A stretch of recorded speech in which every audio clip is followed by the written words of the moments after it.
cool. He was like, It is that cool. dude salad. I was like, it's pretty cool. It is Friday. We're never on at this point, No. or we're really early for our Thursday Very GGP. This is Geeky Gamer Podcast. Tonight with Ben Rock. I would like to thank our score by all lowercase letters and Mr. Interrupt, as well as our Patreons, Tim Roberts, Daniel Hooker, Nostalgic, and Natalia Cline. Super thanks to Couchfire Media for art media production, as well as Trois Reblay Productions. Yeah, we don't. I guess their tag is for whatever they do. Talking about them. I told you. For whatever it is they do. We don't talk about tonight, it clearly is earlier than normal tonight. Who is Ben Rock? Oh man, you asking me? Yeah, who are you asking? No, I mean, if you ask me, he's an award-winning director based in Los Angeles and a horror comedy.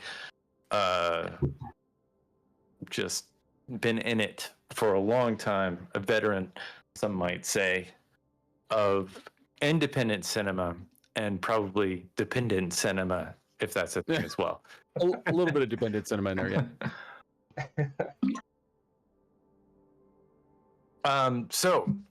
But if we're not asking you, if we were to ask Ben himself, hey Ben, who are you?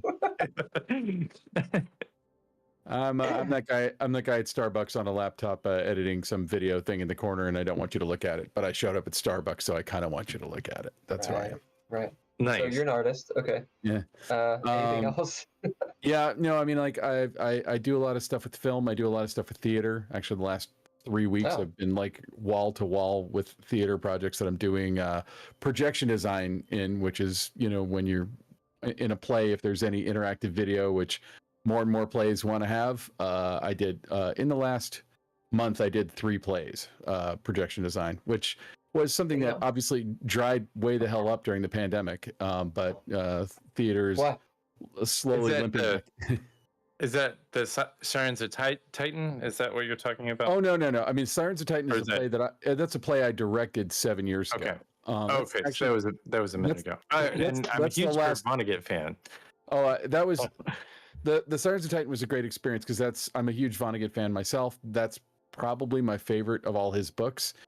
And I had worked with Stuart Gordon, the guy who made Reanimator and From Beyond and all those great horror movies. But he was also a theater guy from Chicago. He was, you know, one of the foundational people in Chicago theater in the 1960s and 70s. And he'd done an adaptation of Sirens, the Sirens of Titan, in like 1976. And it hadn't been produced since. And I asked Stuart if I could track it down, if he would let me do it. And he gave me his enthusiastic thumbs up. And it took some doing. It took a long time for me to track it down. And he even came in and revised it to make it more like the book for us. But that was 7 years ago. And it's a wacky play to do on stage. It's a lot because if you've never read the book, it's, you know, about a guy who's like the worst person. He's the richest and worst person on Earth, and he goes through horrible trials, and he ends up on Mars in the army. He ends up having to strangle his best friend, and he ends up at the end of it on Titan, the moon of Saturn. And it's brilliant and funny, and I don't know. It's a great story. I need to read more, just in general, but. I love Vonnegut just because Vonnegut is so freaking wacky. I mean, like, you know, what he did with science fiction and stuff. I don't know. His stuff ran deep, but like I started reading it when I got into him when I was a teenager, when I was like 18, and I burned through all his books, and then I reread them later in life, and I was like, you know, like Slaughterhouse-Five, which I think is, you know, a lot of the one I know about. Yeah, it's kind of everyone's entry point. And when I was 18, I thought it was hilarious, and then I reread it. You know, it's a pretty depressing book. It's what it is like, what I realized, an old friend of mine said, read it and act like none of the time travel stuff or any of the space alien stuff is real. Read all that as PTSD. And when I did, I'm like, not only is that valid, I think that's the correct reading of it. and it doesn't make it not funny, but it makes it grounds it in something deeper. And one of his other great books, Breakfast of Champions, which is a hilarious book to read. I love that book.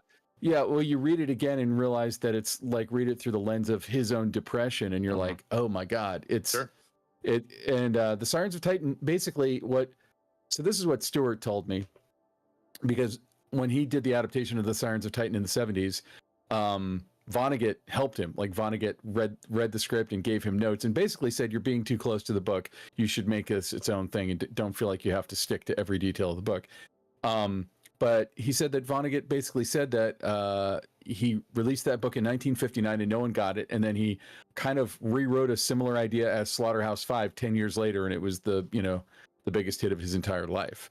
And if you read them both back to back, you'll see a lot of overlap and similarities, but it's not the same.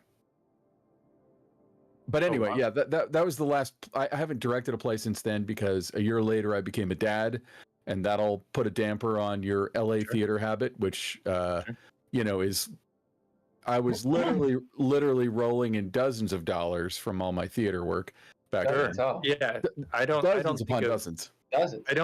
of theater in Los Angeles as a big money maker. So. Are you? There are some people. There are some theaters. I mean, there are people who make a living at it, and there are great theaters like the Kirk Douglas and the Amundsen and the Mark Taper Forum. Although the Mark Taper Forum kind of paused all programming for a couple of years. But I just think of black boxes with like 20 people in there. There's a lot of that, and there's a lot of in NoHo. That's what I've seen. Yeah, well, actually, one of the plays. I'm working on 2 plays right now at the Road Theater, and that's in North Hollywood, and it's a really good theater. But it's like a 99-seat theater. It's not huge, but you walk in there, and like every character actor you've ever seen in your life is a member there. Sure. Like Stephen Tobolowsky is a member at the Road Theater, and I've designed two plays that his wife directed. And you were talking about doing production design for a theater. Projection design. Projection design. Projection. So it's video design. And how well does that kind of mesh in with live acting? Do you time things out? How do you? It really all depends. And the first and probably most successful show I ever did projection design on explicitly, where that's all I was doing, was a play called Stoneface. It was about Buster Keaton. And they had these rolling flats that rolled onto the stage, and we projected an image of like a backstage door, like in an alley, like you would find behind a theater. And then the actor playing, say, Fatty Arbuckle, walks on stage, waves at the audience, ducks behind it, and as he ducks behind it, his image continues the action, and it's a film of him waving that looks like old scratchy black and white, silent era looking film. And that was one where we literally filmed it. Like we brought them in and filmed all the actors against a green screen and put them in there. And sometimes in projection design, that's what's called for, filming elements that have to do interaction. I did projection design for an adaptation of Do Androids Dream of Electric Sheep for the same director. Oh, nice. A guy named Jamie Robledo directed Stoneface and Androids, and we had a lot of like video calls, so we had to like film all the video calls, and there were screens kind of built into the set where the video calls came up. And then in that one too, we had to, and this was hard to do, figure out how to have a guy with a camera on stage filming what was happening, and that would also be live projecting on stage. So it's a matter of it's a bit of filmmaking, it's a bit of graphic design, and it's a bit of like the program that I use mostly is called QLab, and it's just knowing how to program in QLab. It's I think that it's like with video editing or anything else. Like what ends up happening is your brain gets wrapped around the idiosyncrasies of the medium that you're working in. Because for theater, the timing is going to be a little different every night because it has to cue off of actors' performances. So you have to figure out how to make the video, if the video is front and center, which often it isn't, but if it's front and center, how to make it cueable so that actors can, so that the timing can change a little bit. You're not making a movie that you hit play and it just runs through. There's someone in a booth having to cue everything. It sounds like Ken's jam, actually. That's kind of, I mean, it's kind of fun. It's very similar to what he does when he switches on the podcast that we do and such. Yeah, there are similarities to that, and you know, the plays that I just did had none of that. It was mostly like design of elements, like someone's typing on a keyboard and I'm making the text go on the screen. You know, but I have to make it cueable, so the actor has to know what chunks he's doing, and I have to make it in those chunks so that, you know, somebody can literally cue each one. I guess I haven't seen too much theater lately, or whatever, because that seems like 3D is the wrong word, but much more interactive. Much more interactive than what I'm thinking. I mean, look, when theater's bad, it's pure torture, and you feel awful for the actors who are stuck up there having to, you know, trudge through garbage. And when it's great, there's nothing like it, and it's a high wire act. I recently did projection design on a play also at the Road Theater called Mercury, and it's one of the coolest plays I've worked on in years. And I took my wife to see it, and, you know, she'd heard me talking about it, and my projection design was not that big of a deal in it. You know, it definitely aided the play where the play needed it, but the play was great. It was all on this giant turntable, and so there's a set that was like a Lazy Susan type thing or something, like a giant Lazy Susan the size of the stage, and it was like it was written by Steve Yockey, who's also a big TV writer and TV showrunner. And basically it was about a cursed book that if you touch it, it will send you to hell, and hell is out in the middle of space, and the sun, that's what I had to create for video. The fires of the sun are the fires of hell, and Mercury is kind of like right in the foreground of it. Cool. And the way you get back to Earth, if you can get back, is you have to like basically sluice through a dead body. And in the play, a mistake is made and the wrong person is sent to hell, and they have to come back through the corpse of a bear. Like, and it was just amazing to be there. And like, it's the kind of play that if I had found that script, I would have fought hard to direct it, because, you know, it's like I'm watching it and I'm watching the director and Tobolowsky saying like, yeah, we need more blood coming out of that bear. I'm like, these are the conversations I love having. And yeah, and the whole set turned, it was like a Twilight Zone episode. It was so good. Yeah. It was very entertaining. Like when this is something Stuart Gordon used to say too, is like, you know, like it's the ultimate high wire act in the film world. If you can orchestrate something to take place without any cuts, you know, in a oneer, as everyone says, you know, like that, you know, I mean, think about like Children of Men or whatever, but every play is a oneer. Every play, every little piece of it has to be choreographed. And I had years ago, it's about 10 years ago now, I produced a play that Stuart directed. That's how I met Stuart, called Taste. That was I am and was an enormous Stuart Gordon fan beforehand. I could not have been more excited. But then the script was one of the best scripts I've ever read. It's by a guy named Ben Brand, and it was called Taste, and it was based on this on a true story that happened in Germany, although they said it in America, of a guy who put an ad on the internet for someone he could murder and eat, and someone responded. That's a true story, yeah. It's a true story. So it's a fictionalized version of that story. So the whole play takes place in one high-end apartment, and we had to have a working kitchen. Yeah. Basically, we had to be able to cook food. The opening scene is the guy like chopping up onions and sautéing them and it filled the theater with the smell of it. You know, like, you know, it wasn't a theatrical device; it was real. And you know, later in the play, they slice off the guy's penis, they cook it, and the two of them split it while he's still alive. And Stuart was able to do that on stage, live on stage, and nothing compares to that. There's no the best movie version of Taste would never live up to what the stage version that Stuart Gordon directed was. Penis. Well, it reminds me a little bit closer. The most reliable laugh in the whole play was right then. When I was reading the script, I'm like, there will be rioting in the streets. And then when we did it, that had like that moment always got the biggest laugh. Really quick, Buck Mudd was asking in the chat, what do you feel about AI? And do you feel it's useful, oppressive, funny, scary? I think it's all of those things. I mean, like the thing is, like, I do a lot of video editing, and AI, you can't, every editing platform now has AI integrated. I use Adobe, And in Premiere, if I'm editing like documentary, when you bring in an interview, it transcribes it for you. And the transcription isn't perfect. And would it be better if you sent it to a professional transcription service? It probably would, but it also wouldn't be instantaneous. I mean, like within 5 minutes, you have a pretty usable, searchable transcript. And they're adding more and more functions to it. I do sometimes wonder why AI shows up and we decided to use it to paint paintings and write screenplays and not cure cancer or get rid of global warming or something.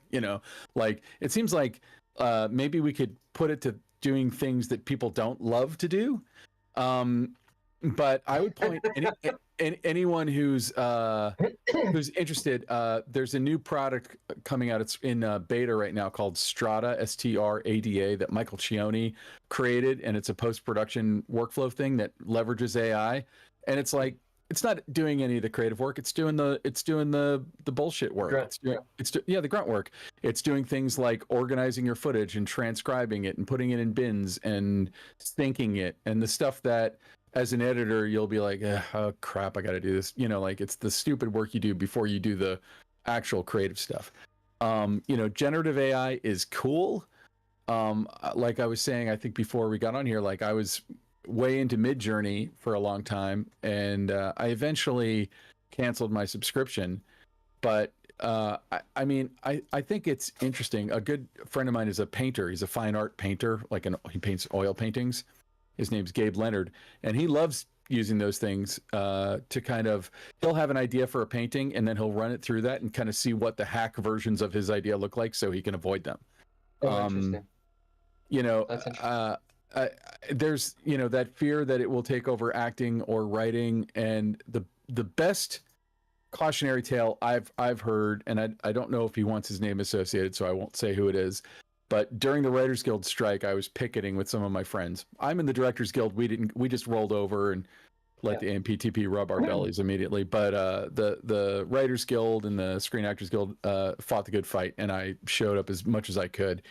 And my friend, who's a showrunner, was saying he wasn't like afraid. He had used ChatGPT, for instance. He wasn't afraid that it was going to replace him as a TV writer. What he was afraid of was that, he's used to managing a staff of, I don't know how big his staff is, but like, let's say it's 8 people. He was afraid and had heard ruminations that the producers he was working for were like, okay, well, it'll just be you and one other guy. Use ChatGPT to generate, 1,500 outlines. You guys pick the ones you want to write and write those. And I'm like, oh, that sounds realistic. Like, it never got to that, but it sounds like that's the kind of thing I would see a producer doing. And, or streamlining, right? Yeah. And, but I mean, like, I think if we're honest, probably most screenwriters, when they write themselves into a corner, they can't figure something out, they might open up ChatGPT and run a few scenarios. And I think that's a legitimate use of it as a tool, like autocorrect, but it's not. I disagree with people who are doomsaying, like I think it was one of the Russo brothers was saying, like, you'll be able to come home and tell your television that you want to watch, an action comedy starring you in 1990s Sharon Stone, and it'll make it for you. And I'm like, I'm sure that some version of that maybe will exist, but it will be bad. Like, it'll be a novelty. It'll be that's cool. Be a novelty. Yeah, because I don't want to agree with you, but I do agree with you. No,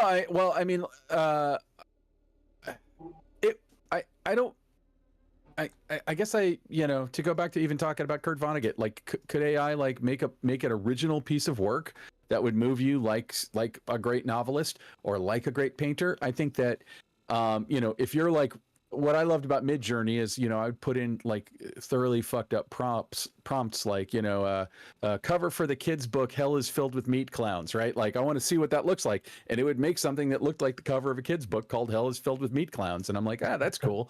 But like, no one's paying for that. Like, that's not a thing people want. And if you're using it for, storytelling purposes, I feel like, I don't know. Like, I heard that after ChatGPT launched, a friend of mine who's a novelist was telling me that like all the short story journals were suddenly overwhelmed with people submitting short stories that they generated in ChatGPT, and I'm like, is the fun of having a short story that you told ChatGPT, write me a short story about a sloth with with a shogun sword or something? No, like the fun of it is writing the story. Like the fun of it is the creation. And so like I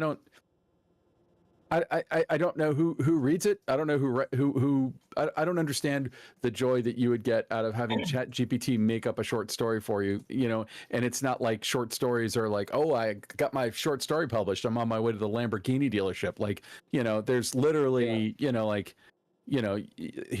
your $4 for the short story we published in the journal. Like, it's not. You got $4? What? Yeah, like I don't know how much they really pay. I'm sure some of them pay a respectable amount of money, but it's not the 1950s where you use a word or something. Otherwise, you just have it on Google Drive, baby. Yeah, exactly. In my acting class, we'll put up scenes. Actually, it's in NoHo. We'll put up scenes at the Whitley something theater. It's like double name thing off Magnolia. I've been in LA for like 30 seconds, so really? when you and Ken are talking about look into the face of your grim future. I've been here for 25 years.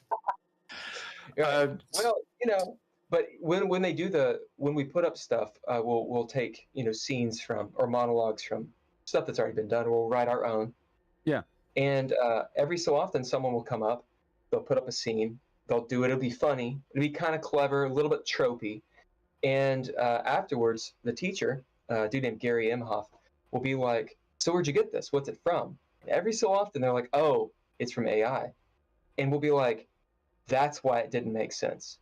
And it's not like it just didn't make sense. Like it was like gravity was weird. It's like the joke was funny, but we were like, but why was there a joke? Or this happened, but it wasn't rooted in anything. And it's clever a lot of times, but it's very surface level. Yeah. So why do you think AI can't do comedy or horror? What is it that we have that can really scare people? And what scares people? What makes people laugh? Well, AI is purely derivative. So so it's not going to surprise you. And I think that horror and comedy both are rooted in surprising you one way or the other, right? Like, you genuinely laugh when a funny punchline hits you and you didn't see the punchline coming. And then your brain, you kind of go like, oh yeah, you add it up. You're like, oh yeah, that all makes sense. But I don't know. Nothing good ever comes out of analyzing comedy, but I think that it's fair to say that if it doesn't surprise you, you're probably not going to laugh. And horror is the same thing. If it doesn't surprise you, you're not going to be shocked or, scream or freaked out or whatever. So probably AI could create a series of jump scares, but I don't think it could, because it could just, have a loud metal clang after a quiet pause. But I feel like it's going to miss, that human touch. And even when you see stuff like Sora, the new one that was put up by the same, or it hasn't come out yet, but it's from the people from ChatGPT, which has like ultra realistic video. Mm-hmm. Like, it's going to put some people out of work, I think. Like, if you make stock footage, you might have a hard time getting work after that comes out, because I could type in like drone shot of Pacific coast, with clouds in the foreground, and it'll give me 10 versions of what I want immediately. Stock footage business. Okay, go on. Yeah, but like, for instance, I guess like I kind of, it's a reference to a kind of an old movie, but I always kind of think about like Sophie's Choice. Is AI going to be able to make me cry like Meryl Streep in Sophie's Choice? Am I going to have an emotional connection ever to a completely synthetic person who doesn't have emotions? That's just, an algorithm doing it. Even when AI can get over the, and I guess it's a bigger hump than I would have imagined, of like things like making characters consistent. I just, as kind of a side hustle, I do a lot of like corporate editing, and someone just gave me a thing that was like all AI generated spokespeople talking to the camera, and they're all doctors. And like, I didn't know that that's what I was getting. I just agreed to a job because it wasn't much to cut. You gotta come up with $5,000 a month for your mortgage or whatever. But like as soon as I looked, it's like the freeze frame of it looked like a real person. As soon as I played it, I'm like, this is horrifying. Yeah. And it's the uncanny valley part of it, where it's like the more realistic they get it, the faker it looks weirdly. Like if it had just been like a cartoon ball with a weird mouth and googly eyes wearing a doctor's lab coat and an obviously synthetic Siri like voice, it would have been like, yeah, okay, I would have accepted it more easily. My phone just heard me say Siri. And like as soon as we see or hear a recognizable voice that we know is AI, I shut down immediately. Like I want to turn that off as fast as possible. So. I agree. I mean, and like the thing that I cut, I literally finished it as we were talking on Facebook this morning. The thing that I cut, like it's information. It's like really dry information that has to go on someone's website, and it's medical. And I see why they would do that. Like I don't know how much it cost for them to generate this, but if you were to like hire actors with a lab coat and you had to get a wardrobe person and a camera person and a sound person, blah, blah, blah, and then the actors, you might need a teleprompter, like all the stuff you'd have to do. Sure. might cost you $10,000 because they had like tens of thousands of dollars for sure. Yeah. And like, if this cost them a couple $100, I see the savings and it's literally just an information dump. Yeah. That's all it is. And so it's not, no one on earth is going to watch this for entertainment. No one on earth. It's not designed for that. And I think, maybe stuff like that is okay. But I don't know. I was talking to a friend of mine who's a retired editor. He edited a lot of big movies, and he was saying that he sees the AI move as similar to when we went from film to digital. And how there were a bunch of old timers who were like, I'm not gonna do it. It doesn't look as good. Blah blah blah. And he said he's hearing the same stuff. I mean, I think that it's inevitable that it's going to work its way into visual effects. It's going to work its way. I mean, it already has worked its way into how I edit. I'm using it constantly.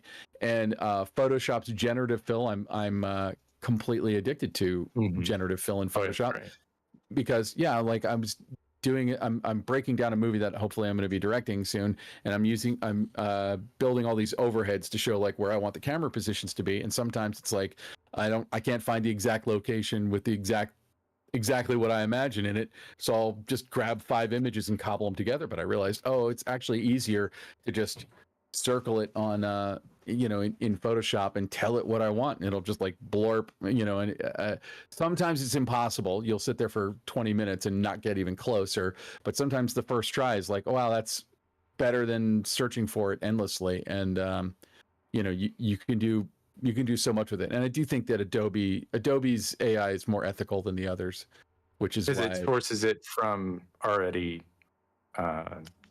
people get paid from material that is sourced, and it's giving you the provenance of the images. So Adobe has a huge stock footage library, so it's stuff they've already paid and licensed, or it's public domain images.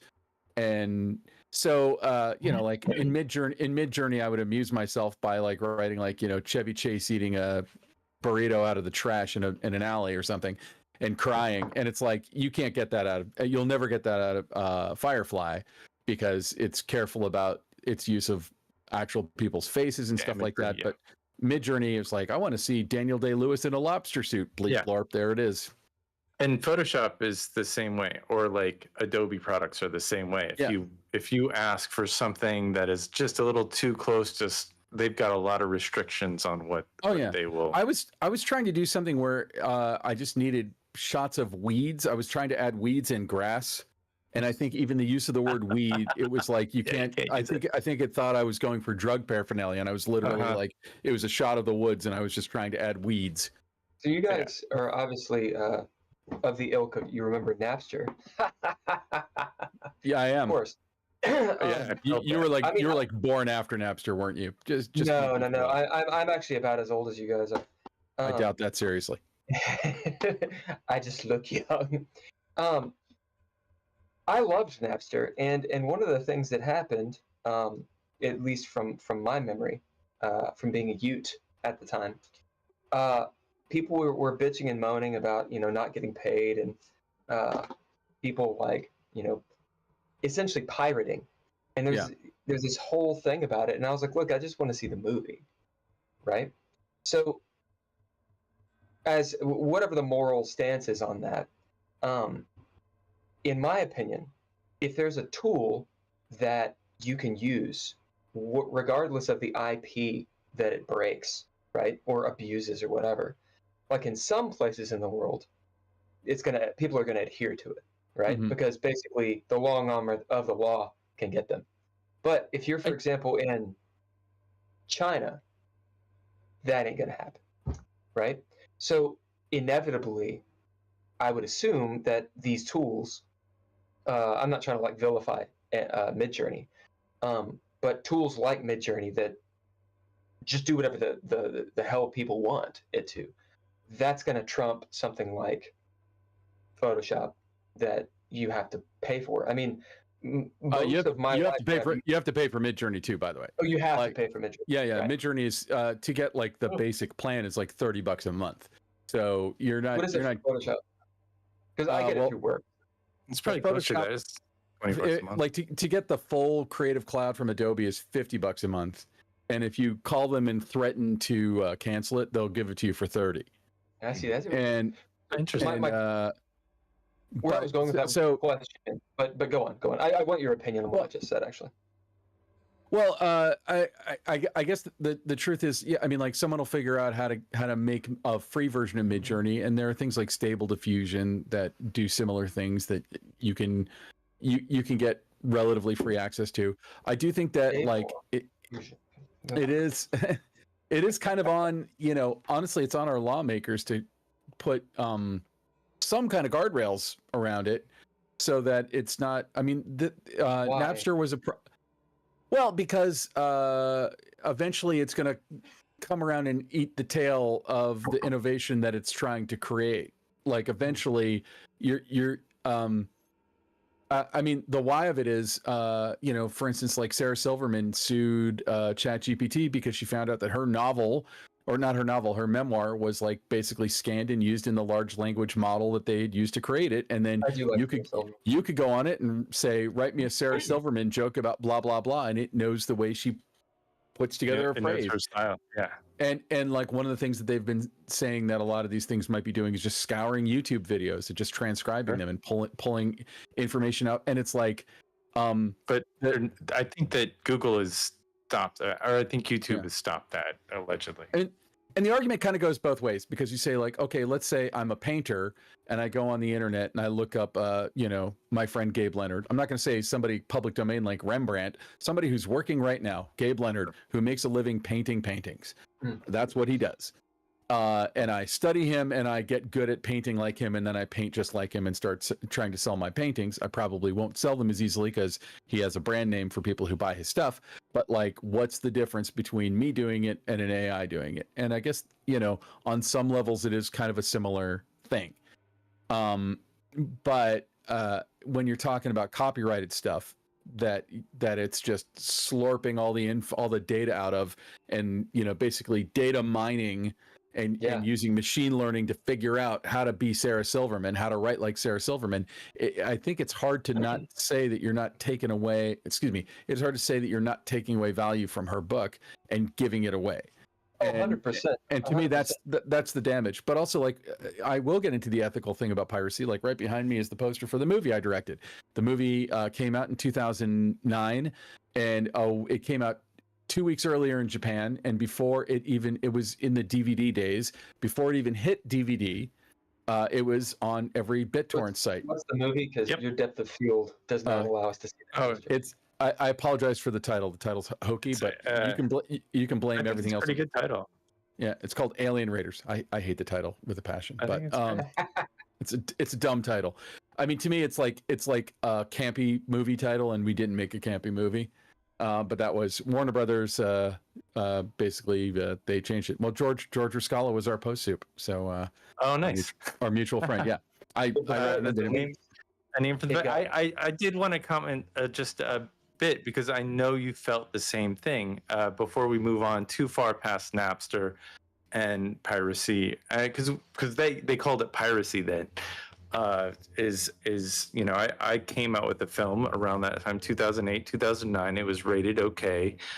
We got some reviews. Pirate Bay. 500,000 people downloaded it for free and then panned us. And we made no money on the film, because the entire... Yeah, well, I don't know. It doesn't matter. But I, as a working filmmaker, the budgets fell off of indie films from 1999, 2000 to today. And my question is, can an indie film make it in the mainstream today? Is that, or even make it anymore? Are indie films dead? They're not dead. I mean, they still get made, but I mean, it's harder to get them made. What happened, I think, was in that around 2008-ish area, 2008, 2010, we had a couple of things going on. The world hit a massive recession, and America was no exception. And the financial model for DVDs was, I think, kind of dumb. The idea was, put a bunch of movies no one's ever heard of in Walmart and Target, and they'll come in to buy dog food, and they'll be like, here's a movie I've never heard of. Take my $20. And when people's finances got super tight, they just weren't going to do that anymore. And at the same time, you had the rise of YouTube, not hurting anyone, but it's stealing eyeballs. Today, YouTube is the most, by orders of magnitude, the #1 streaming service on people's televisions. So more people watch media on their television on YouTube than even Netflix by a lot. So you have the rise of YouTube. You have the easy rise of piracy, because you have BitTorrents coming into existence. Pirate Bay was a big thing, and nobody was cracking down on it. And the streamers, as we know them, like Netflix, existed, but they weren't streaming like they do now. They were starting to experiment with it. And I think what happened was the whole industry pivoted to streaming, because I think it just takes away a lot of the incentive to illegally download stuff. Yeah, if you have Netflix anyway, why are you going to illegally download your movie that's on Netflix anyway? Right. And are you going to illegally download everything you want that's just on Netflix, or is it not? Like, it became a convenience thing. And to go back to what you were talking about with Napster, like Napster was theft. And I will cop to the fact that when Napster first came online, I was into it. And what I was into was everything I was never able to find on a CD, I could suddenly find on Napster. Well, that's exactly what it is. And the music industry woke up and created things like the iTunes Store and, Spotify and all kinds of stuff. Spotify, Pandora. Which is why, it's a deal. Well, here's the deal. This is the reason that I might pirate a movie. And when I say pirate, I stream it offline, since the internet. I've never pirated. I honestly, I will cop to Napster. I've never once downloaded a movie from a BitTorrent. I have downloaded things from BitTorrents where that was how it was distributed by the person who made it, but I've never gone on there and been like, hey, this is a movie that I could get in a legitimate way. Right. This is the reason that I would, because I will pay for Amazon Prime, and then go to Prime Video, and then still have to pay for movies. Or I'll go to Netflix and still have to pay. Like, everything has an upcharge. So there's all these streaming services, and there's ads now. And I'm like, okay, so there's more ads, which I understand. I come at from a viewer, right? Like, I want to consume these videos, right? So I'm like, okay, it's like if I were to go to like a restaurant, I'm like, oh, I want to sit down, I'm gonna have a dinner, I'm going to pay for the dinner. And they're like, oh, well, you need if you want a seat. Oh, and if you want a light. Oh, if you want some utensils. And I'm like, you know what? I'm getting tired of that. Spirit Airlines. You know what I'm going to do? I'm going to be like, I'm going to go to Prime first. Is that Star Trek movie on? No, of course not. Netflix? No, of course not. I'm sure it is right now. But, they're going through the circuit, funneling us like cattle to, their places. And I'm like, go to hell. I'm going to get online and be like, just watch the fucking movie without ads, and they can go to hell. So a follow-up question, is Hollywood working right now? and I think this kind of ties mean in. like- Hollywood's not. Like, you mean like working? Are people working or Are working? people working? Are people out of work? Well, I mean, yeah, a lot of people are out of work. But Tom Cruise, like the fee Tom Cruise makes was not what we're talking about here. Sure. And Tom Cruise could have been making all the movies he wants to with his hundreds of millions of dollars. It's true. But like, you know, I mean, like as a guy who does lots of theater, like I work with a lot of actors who are, you know, someone who, if they get a guest star on, you know, CSI or something, or, you know, NCIS, like that can be the difference between them making their rent that month or not, you know? And, so is Hollywood working? I mean, like, I would blame, and this is a boring financial answer, but the raising of interest rates. What happened was, the streamers, Netflix, Amazon, blah, blah, blah, got into an arms race to make more content to get more people to subscribe. They didn't care if they were profitable. And part of the reason they didn't care if they were profitable is that interest rates were as low as they've ever been. So borrowing money was essentially free for them. And then after the pandemic, the interest rates went up a little bit to curb inflation. And when the interest rates went up, the investors of all those companies said, hey, you know, all that money we're supposed to be getting from all these massive viewers that you have, we'd like it now. And they were like not as profitable as they hadn't been focused on profit. They've been focused on subscribers. And it kind of put the brakes on a lot of the production that was going on. Whether there was a strike or not, I think we would be looking at, like, television wise, probably about half as many pilots being made or less. I heard I don't know the number well enough, so I'm not going to quote it, but I heard the exact number of pilots that have been ordered this year, and it's like a third of what it had been like 2 years ago. And you know, I think that's kind of at the core of it. And, you know, we're looking down the barrel right now of two possible other strikes with IATSE and the Teamsters. And I have a project that could go, honestly, that I'm excited about that could be, you know, sidelined by more strikes. And I don't think anyone has the appetite for another 6-month strike in the entertainment industry. But I was honestly shocked that 3 years ago, IATSE didn't go on strike when they were threatening to, because they had every right to, and we all thought they were going to do it, and they just didn't do it.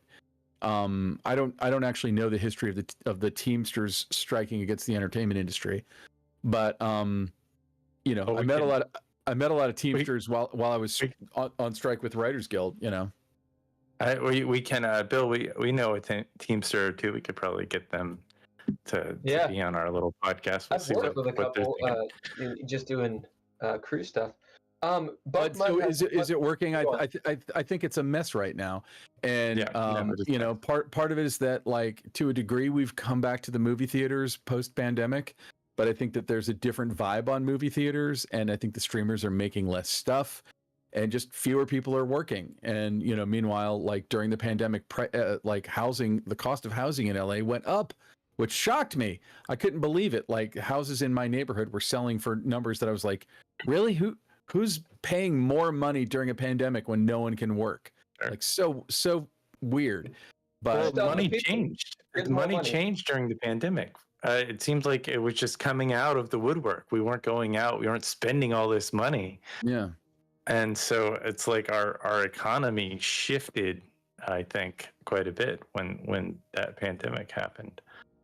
But yeah, I mean, so it's a lot of things that go into it. But also, like, when you talk about you know, downloading movies and paying for them, the one thing that I would say to you is that, like, as a guy who made a movie that's on a streaming service, I'm not making a living with residuals, but there are people who do. But I do get residual checks, and when it and I think it's a shame that this doesn't work for IATSE as well. But if you're a DGA director, a SAG actor, or a WGA writer, and they sell your film to yet another streaming service, you get a piece of that licensing. But when you pirate it, nobody gets paid anything. And so I have a rebuttal, but no one wants to hear my rebuttal. Bug Mud has a question though. All right. Question for Ben, if time allows. What is the best thing for a new actor in LA to focus on? His perspective, or your perspective as a director, a writer, etc., would be interesting to know. He also follows up with, whatever you're saying thus far is not boring. Please let this guy talk as much as he wants. I'll run my stinking yap forever. Although I have to go pick my son up from kindergarten I have to be there in about an hour. So, a new actor. Well, I feel like theater in LA is starting to make a comeback, and I do think that there's no better place to learn all of it than theater. But that's for me, and I know a lot of people don't love theater. And if you don't love theater, I wouldn't waste your freaking time. It's funny because like over the years I've seen so many fads come and go, like web series. I did a web series. Web series were a big thing that people were doing for a long time.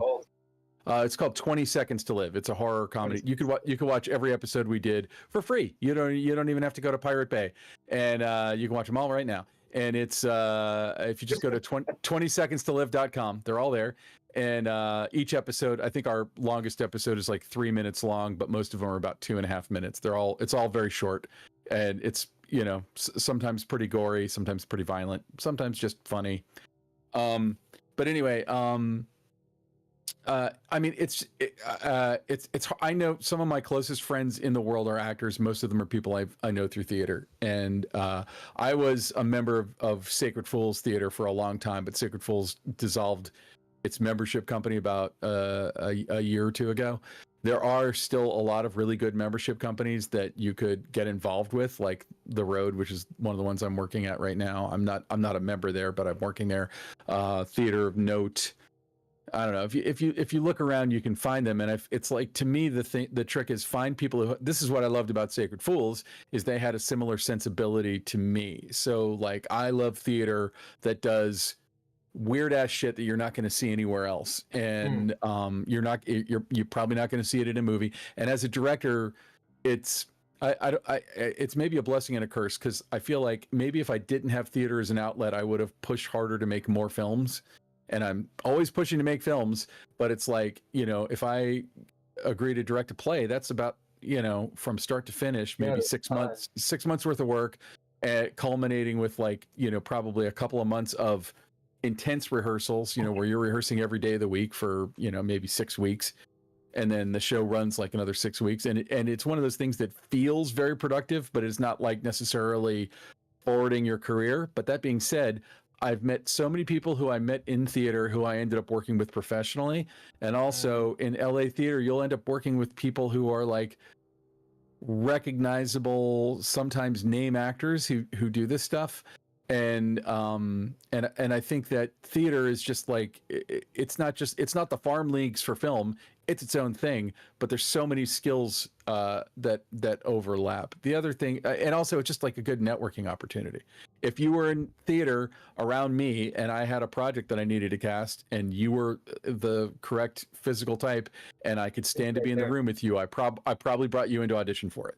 Like, I brought dozens upon dozens of my friends into audition for projects over the years. And, like, my feeling is never that I owe them a role, but it's I feel like it's fair to give them a chance. And I would also, usually if they asked, I would give them an unfair advantage and tell them exactly what we were going for.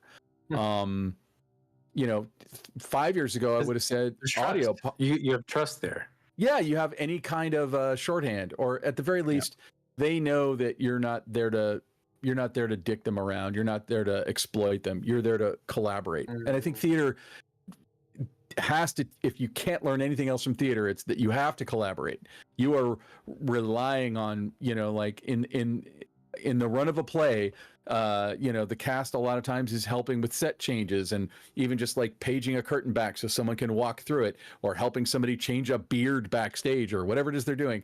Like, you all have to be very collaborative. When we did the Sirens of Titan, there were just like an outrageous number of costume and hair and beard and whatever changes. We had a giant dog. It wasn't a puppet. It was like a weird dog suit that a puppeteer made for us. We had video elements. We had all this stuff, and it was a lot. It was a lot of stuff to choreograph, and you can't be like, a movie star, you can't walk in and act like I'm better than all of you in theater, because you are relying on all of those people. And again, like I at Sacred Fools, for instance, French Stewart, who is probably best known from Third Rock from the Sun, but he's been in a bunch of stuff. He became a member, and then I was doing a short film a few years later, and I had I had a thing that I thought wouldn't be a huge inconvenience for him, and I asked him if he would do it, and he said yes. And we went to his house and filmed him against a green screen for like 2 hours, and it made the film. I feel like the film worked, but it brought a whole life to it, because he's brilliant and funny and smart and clever, and it was a different thing to do.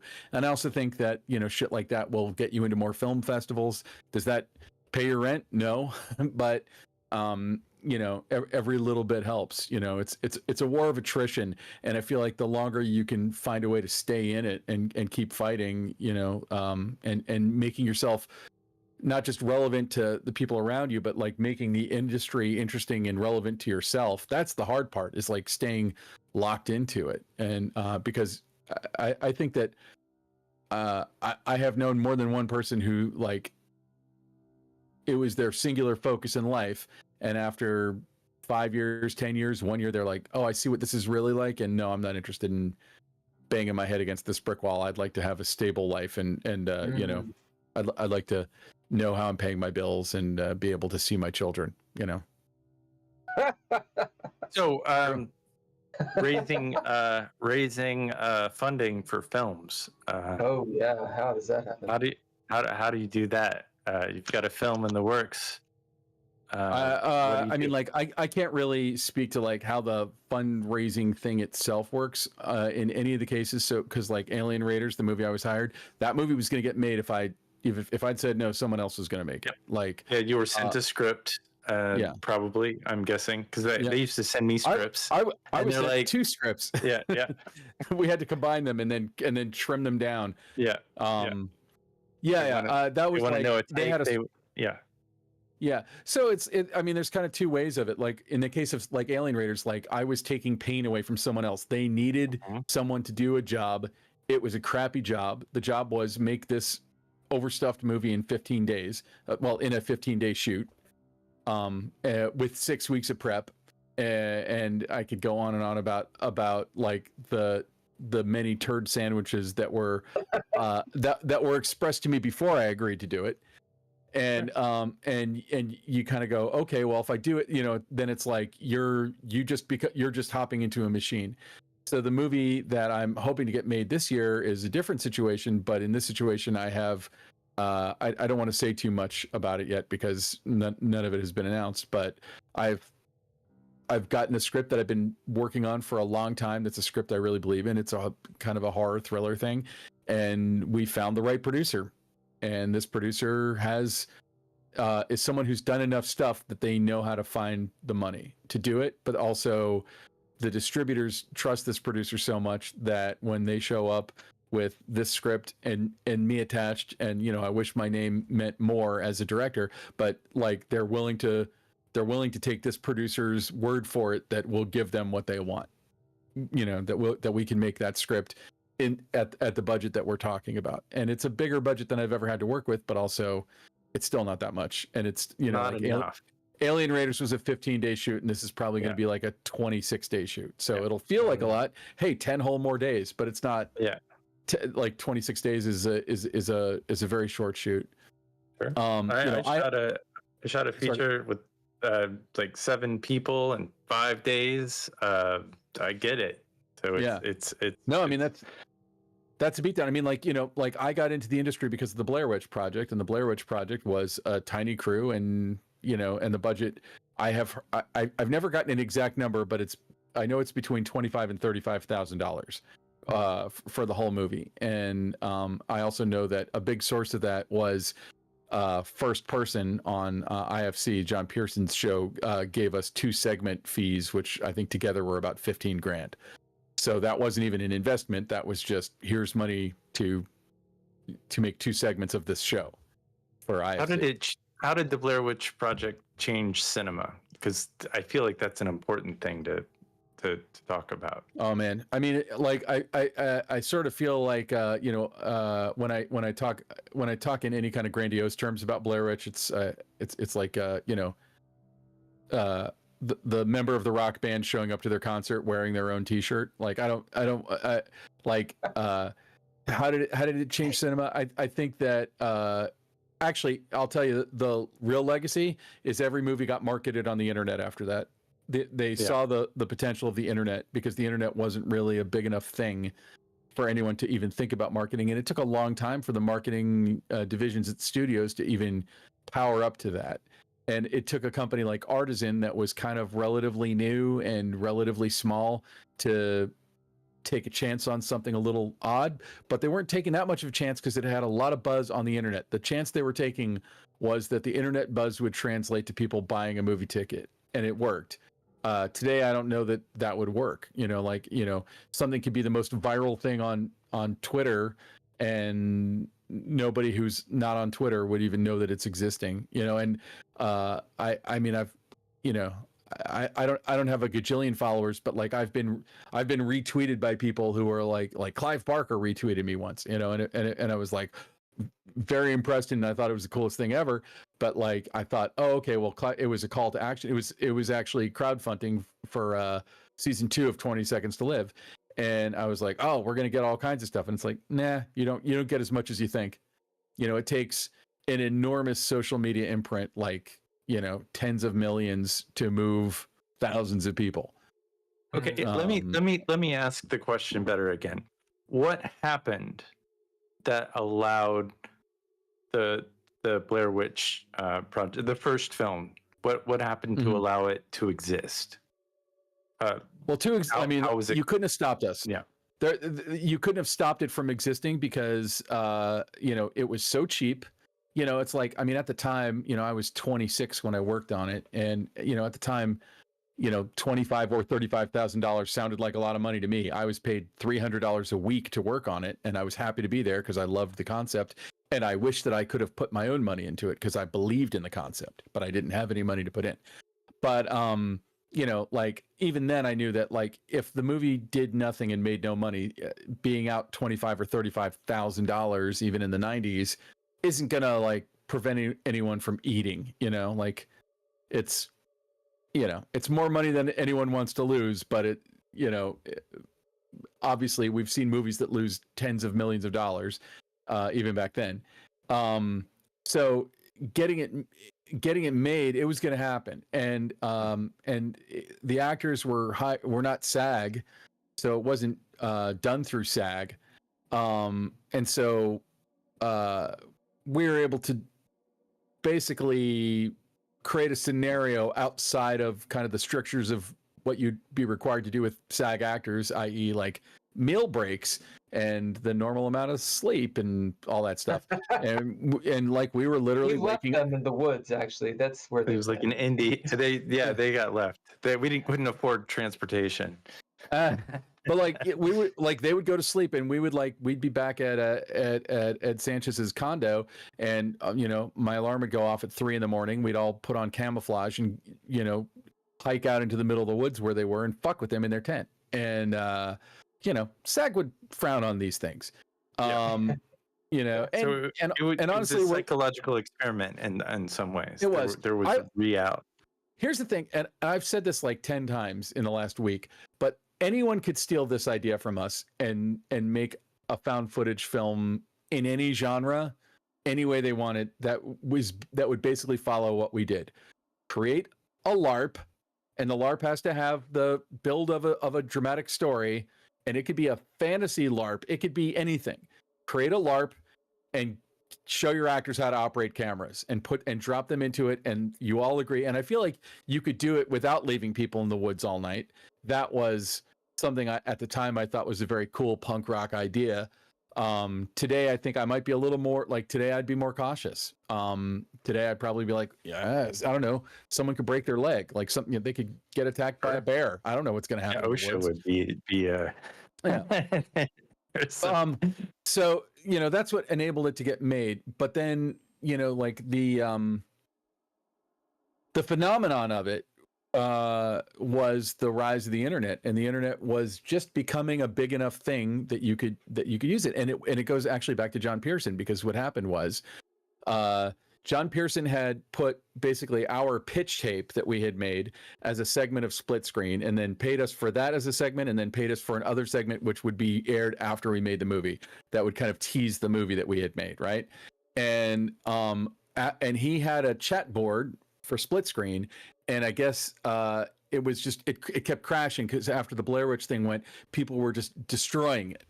And so Pearson reached out to Mike Manello, who was the co-producer of the movie and one of the principals at Hacks and Films, and said, "Hey, could you guys set up a chat board? Could you put this on the internet? I can't take all this traffic." And that was what made them take like some kind of primitive web builder in 1998 or whatever, and make the first kind of proto website and the first chat board.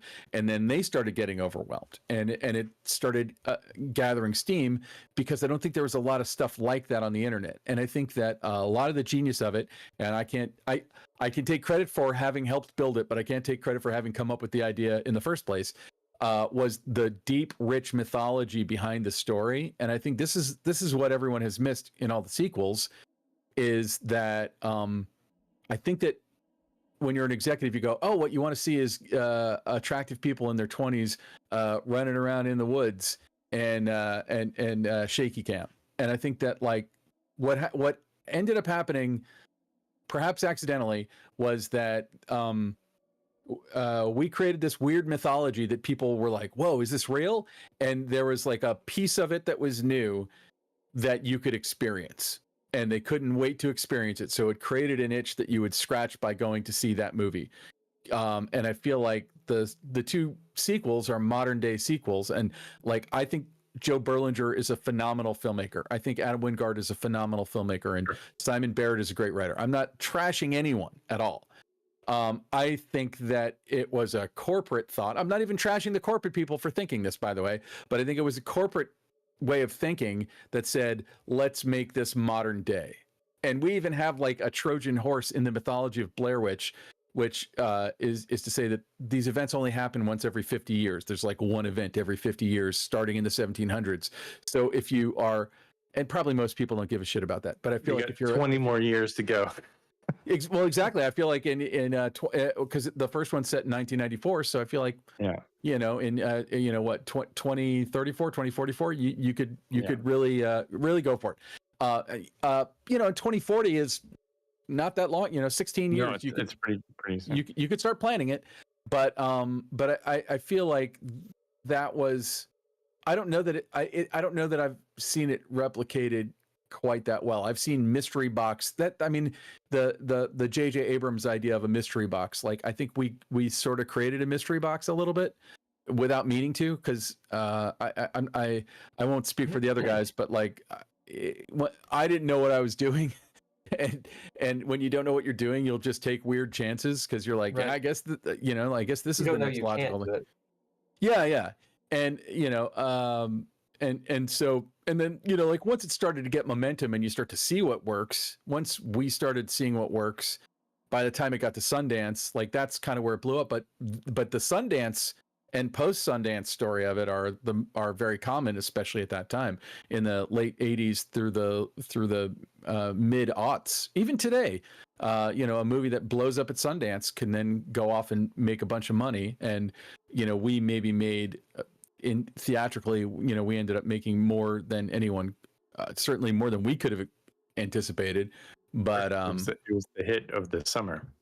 Yeah, it was weird. So it was weird to have any hand in that. Before you, because I don't want to move too far away from the acting portion of the Blair Witch. Did the actors get feedback? Yes and no. So Ed and Dan, we had those little plastic photo canisters that I remember from 35 millimeter still cameras, little black canisters. So when we called it in scenario. So like when they were in scenario, we didn't really talk to them unless it was like very important. Like we wouldn't pretend that they weren't there or anything. It wasn't like an acting school exercise, but it's like if they were in scenario, we were to kind of stay back. But they had like a primitive GPS. Very like the first time I ever saw GPS, and it was like probably about the size of this hard drive. It was about this big. Okay. Yeah. And it had a little tiny crappy little screen on it, and it would just give them waypoints. And so some of the waypoints we would give them, and they had to still use a compass and everything. It was nothing like, the GPS that's in your phone today. So like the waypoints we would give them would be to like go to a basket, and there'd be like one of those bicycle flags sticking out of it, and it would have food, and it would have tapes and film stock and batteries and whatever. And then Ed and Dan would put these little photo canisters that gave them directions, and they were very mysterious. You could probably find some of them online, but they didn't. It was more, as I recall, telling them what to do. It was good direction. It was a verb. It was, you're going to find this, do that, or don't tell Heather that blah blah blah, whatever, or tell Josh blah blah blah, and so it kind of kept the human interactions with them very natural. But then when we would go mess with them in the woods, we didn't talk to them. There was only one time when we were messing with, we would have broken scenario if somebody was in any physical danger, obviously. Sure. But we had arranged all of them so that was like, even the scene where they're shaking the tent. I'm one of the people shaking the tent.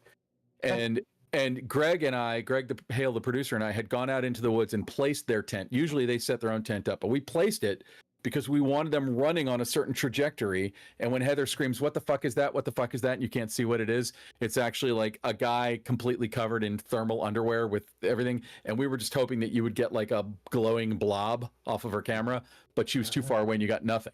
It's okay. It's actually scarier the way it happened. Sure, you don't want to see that. You don't want to see the monster. But we had to like position that guy so we all knew where he was going to be. We needed to know that they were going to run out of that tent, and if they ran out of the tent the opposite way, they might have like fallen off a hill. We had them running down a path that was relatively safe. Again, everyone's lucky no one like tripped and fell and took a camera to the face. Like it really could have happened. Do you get royalties for the Stickman? God, no, not at all. But were you was that your art? Yeah, I designed the Stickman. Hold on for 2 seconds. Yeah, go ahead. I had to let my cat out too. Kitty cats, they're so great. I got a great kitty cat. Here. Maybe I don't have it here. No, I was just interviewed for a 25th anniversary Blu-ray that's going to be coming out. So I had the book, but I have a book that I was using for research for Transitus Fluvii, which is it's the witch's language that's written around the thresholds of all the doors and windows in the house at the end. And it had a thing in it, and that is a Hebraic language. It's based in Hebrew. But it had the book is called Mysterious Alphabets, and in it there's a picture of a thing that they have runes in there. And people assume that what we had in there were runes. This is the only thing that's even kind of runic, but it's not a rune. And it's called the Rune Man. And I kind of looked at it and sort of saw the stick man in it. And you can find easily footage online of me showing the first stick man, which is the design, to Ed, and Ed hated it. And I thought that they hated that design until I saw it on the Sundance poster. Like I honestly felt like I had failed them. And then it showed up everywhere, but yeah, I don't get a royalty for it, but I really honestly can't complain because I did get back end on the original film, and it was a work for hire. Sure. So that's great. I don't feel like the world owes me a living because I put 4 sticks together cleverly once when I was 26. You're the first person that has ever actually said that to me, that they got money on the back end. No. They were promised. When they were promised, that was cruel. Well, here's the thing about it is, so I originally was working on it for $300 a week, as I told you, and the real production, because I was the production designer, that was my credit, even though like a lot of what I did was create a lot of the backstory and the mythology and stuff. I didn't create it from whole cloth. Ed, Dan, and Greg had kind of come up with an outline for it. They had me flesh it out, and but on the film itself, I was credited as production designer, and I originally was getting a deferment, and I'd always been told, don't ever take it. You're never going to see your deferment. You're never going to get any money deferred. So deferment means that like if I'm being paid $300, if so that's what $50 a day? What? So if my real day rate was, I'm making up a number, but let's pretend $800, take that $50 a day off of it. And then if the movie makes money, I'll get the extra $750 a day that I'm owed. That's what a deferment is. And I think I had a contract. I'm not sure. I didn't really believe that. I never in a million years thought that it would come to anything. At that point, I'd worked on a bunch of movies, mostly as a makeup artist, and I quit being a makeup artist around the time that I was asked to work on that film, and then around the time it got into Sundance, Greg Hale said, "We decided to give you points instead." I'm like, "Cool," and in my mind, I'm like, "I'm never going to see a penny." And then, like I had a very small piece of what turned out to be, I had an infinitesimal piece of it, something that was so large that I became an overnight thousandaire. I did okay. I can't complain about it. No, that's sweet. That's such a. I have too many thoughts in my head at the same time. It's such a nice thing, we'll say, adjectives. A nice thing to do something, to do something creative, and not only it be successful, but to be rewarded with money. Yeah, I mean, more importantly, it's a validating thing, it seems. To me, more important than that is that I broke in and got to be able to write and direct stuff and got paid to do it. It gave you that, yeah. Yeah.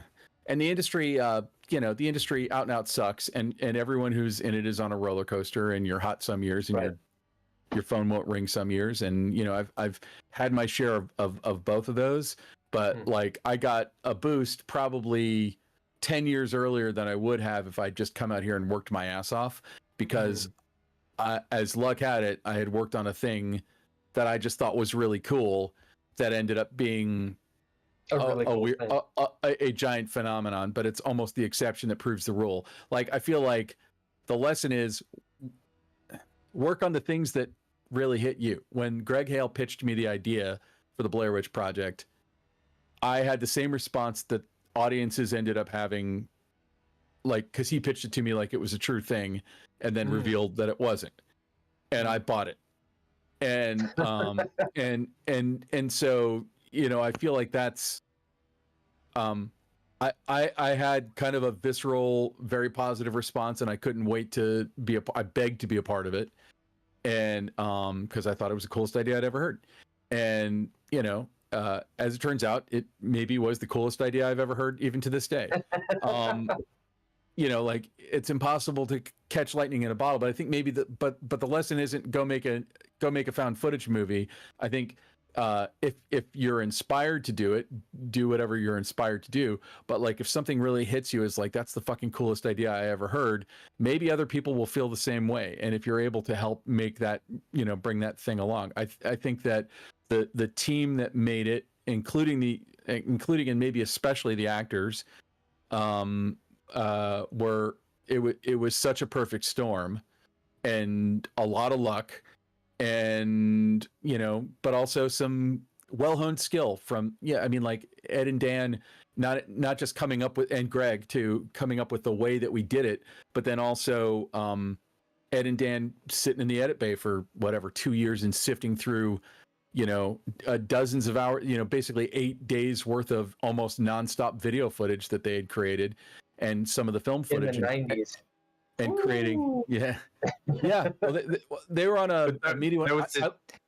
That was the technology change. You could have, you had DV tape. Yeah. Right? Not DV. High eight, baby. Not even digital high eight. It was analog high eight. But I mean, you could record for an hour and afford it. And then they had a film camera, I think. So you could record for 4 minutes. 10 minutes. 10 minutes. You get about 10 minutes out of a 400-foot 8 minutes. Yeah, out of a 400. And that 400-foot roll was not cheap to process either. That was my first camera, CP16. It's a great camera. That's what I learned to film on. And, me too. And I was blown away at hearing that.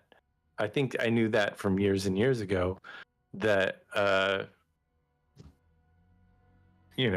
you guys shot a film on cameras that were not unsimilar to what I was doing, and I was in film school at the time, so it was hugely influential to me as a filmmaker, because it was like I looked around Kentucky and I'm like, nobody's making films here, but I have access to this camera, and it's like opportunity. And that's back then, the way I thought.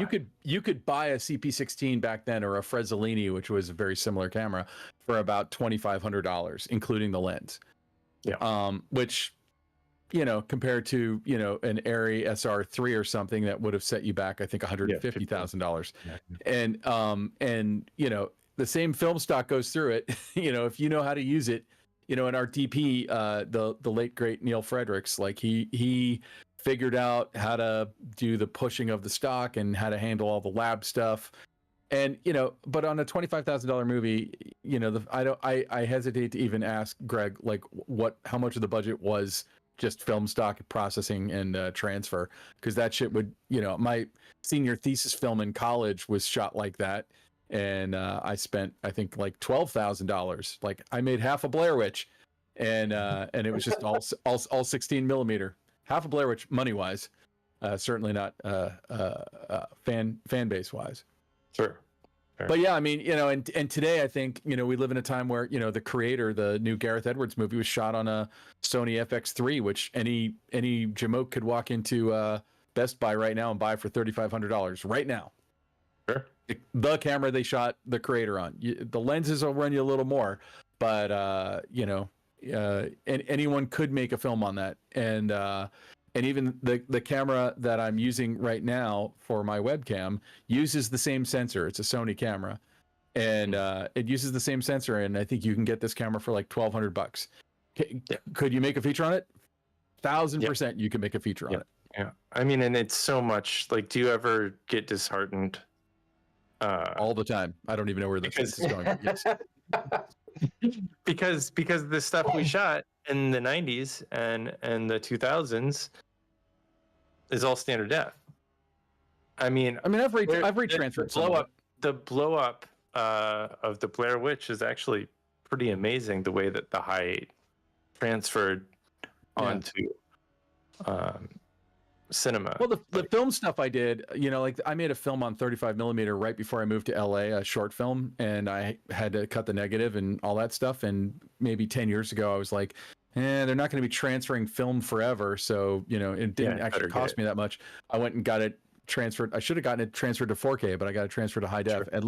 At least that was, that's still pretty good. And sure, it looks good. It looks great. I don't know. I mean, technology is always changing. When we first had mini DV, and then they came out with 24p, so you had like the DVX100 or the Canon XL2. Like I still have stuff on my reel, on my directing reel, that we shot on the Canon XL2 because it just looked great. Nice. It looked great. I mean, does it compare to the highest end cameras today? No, but if I did a project with a DP named Fraser Bradshaw, who I think is just the bee's knees, and he shot the hell out of it, and it was made for the internet. It looked great, and it was the most awkward looking camera ever made. They were, but yes, I agree. But I would also put lenses on it. You could put lenses on. Yeah, it had interchangeable lenses, and I think the Canon XL2 was the best mini DV camera that ever was made, in my opinion. But the DVX100. Yeah, the Panasonic was also great, though. I mean, like you nerds. Yeah. I have a cinematography podcast where I talk to DPs every week. Fucking geeks, I swear. Sorry about that. No, don't be sorry. It's the Geeky Gamer podcast. You are welcome to talk about this all day. I'm gonna have to go in a few minutes. So if there are other questions, I should probably hit them. Bugmed says the XL1 is what he used at his job. Ken, I'm sure that you have some questions. Do you? So you worked with French Stewart. You worked with John Lithgow. What Third Rock from the Sun actor are you going to work with next? Nice. Joseph Gordon-Levitt. I don't know. I'll see what I can do. Awesome. I'm a fan of that show. It's one of my favorite shows of all time, for sure. Yeah. Speaking of theater, are you? And forgive my ignorance. Are you going to have anything to do with the Hollywood Fringe? That's I might be designing some projections for them. You know, I became a dad 6 years ago. My son turned 6 like in 2 weeks. oh wow. You know, when I directed the Sirens of Titan, that was like I said, like a 6-month commitment for which I was paid like $500. So not even $100 a month. Yeah. And Yeah. it was a lot. It was a full-time job, especially like the last, you know, several weeks. And I think that in general theater pays better. There were some laws that were passed that ended up killing a lot of small theater, but it forced them to pay everyone minimum wage. And I'm like, man, if I paid minimum wage, Whoa, that would have been big pretty time. sweet.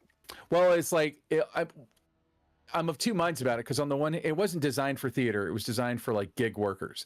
But like if you're doing a play and you're now paying your actors minimum wage for rehearsals, you're going to want to rehearse less, and they're not going to make that much money. It's like, oh, here's, you know, an extra few $100, and actors were one of the few groups that tended to get paid anything in LA theater. But like, because it's like, even like volunteers who would come in and help you paint the set, they have to get paid minimum wage now. And I'm not against that, but if you're in a theater company, like theater companies, a lot of times they're just built on volunteer workforces. Yeah. And so it what it meant was a play that you could comfortably do for $10,000 suddenly ended up costing $80,000.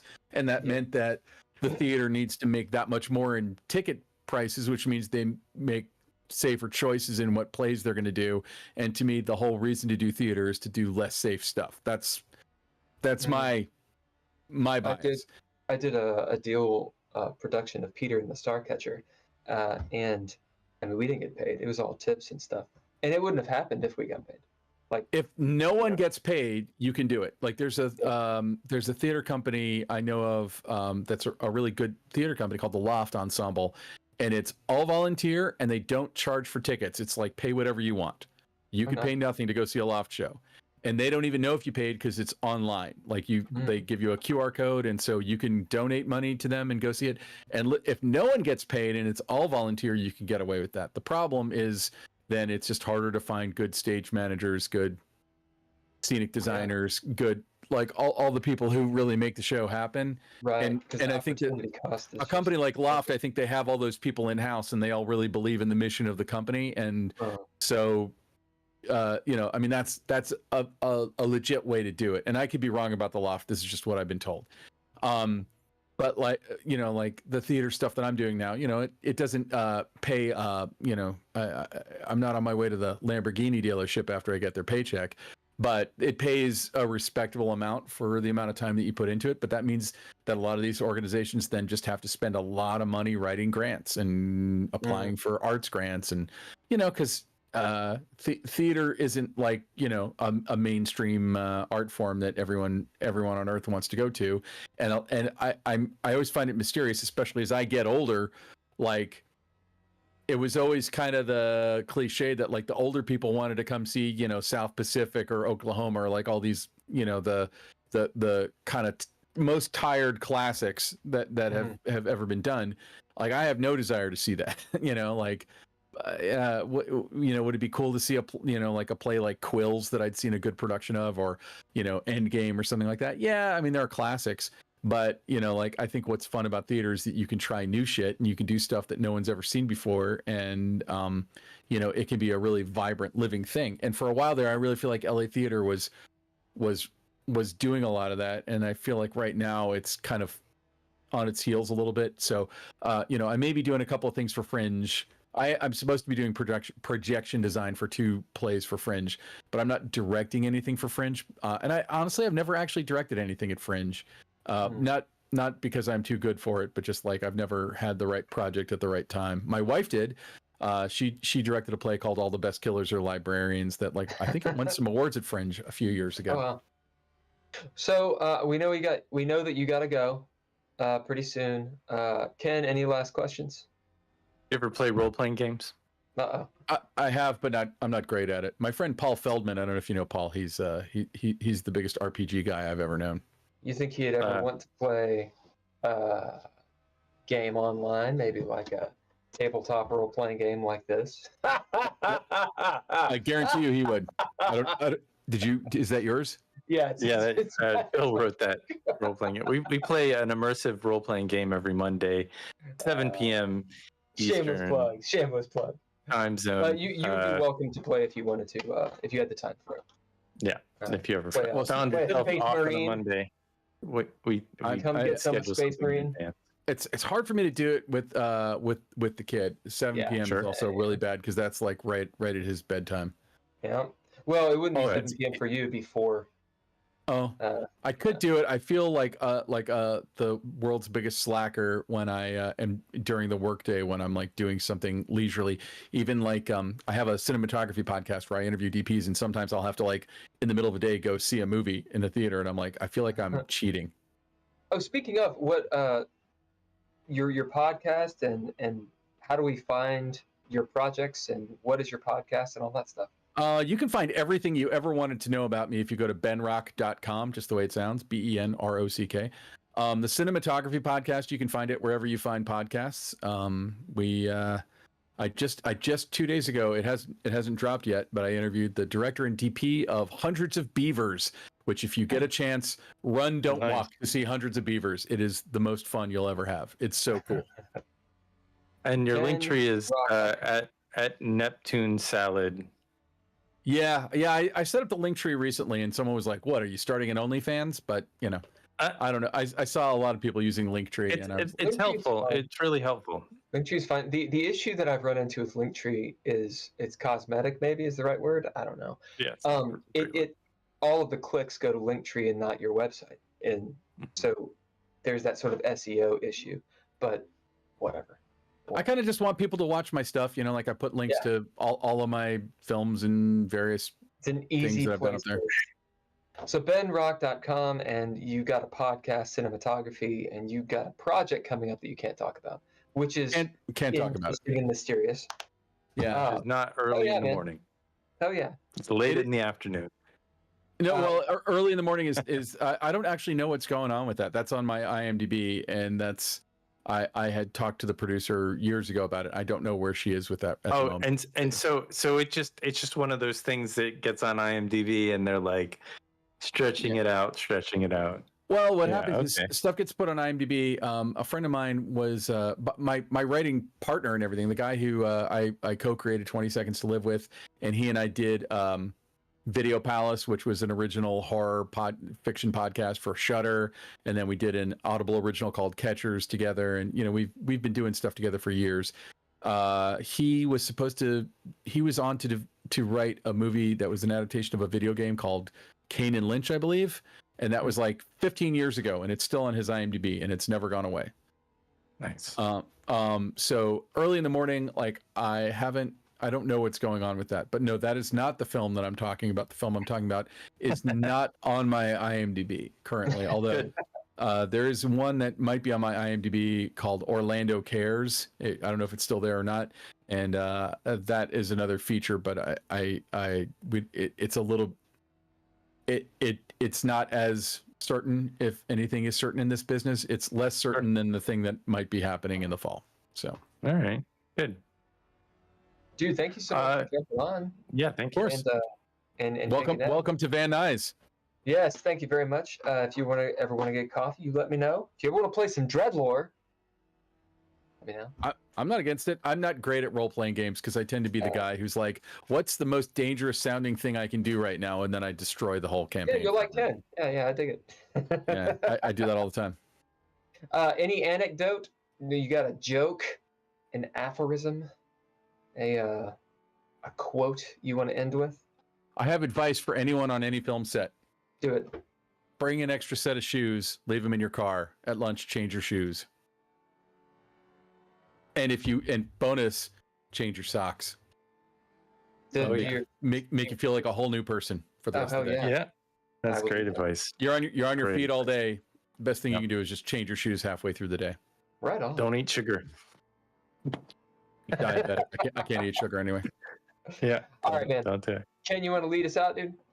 Yeah, this has been another extremely informative and amazing episode of the Geeky Gamer Podcast. We are typically live on Thursdays at 7 p.m. Eastern Standard Time. Scored by all lowercase letters, Mr. Interrupt, as well as Patreon members. Thank you, Tim Roberts, Daniel Holker, Nostalgic, and Natalia Cline. Couchfire Media brings us production, as well as Terrible Productions for whatever they do. Tune in Monday for Into Space, I believe. Into Space. Mhm. Bye, y'all. Thank you guys. Bye.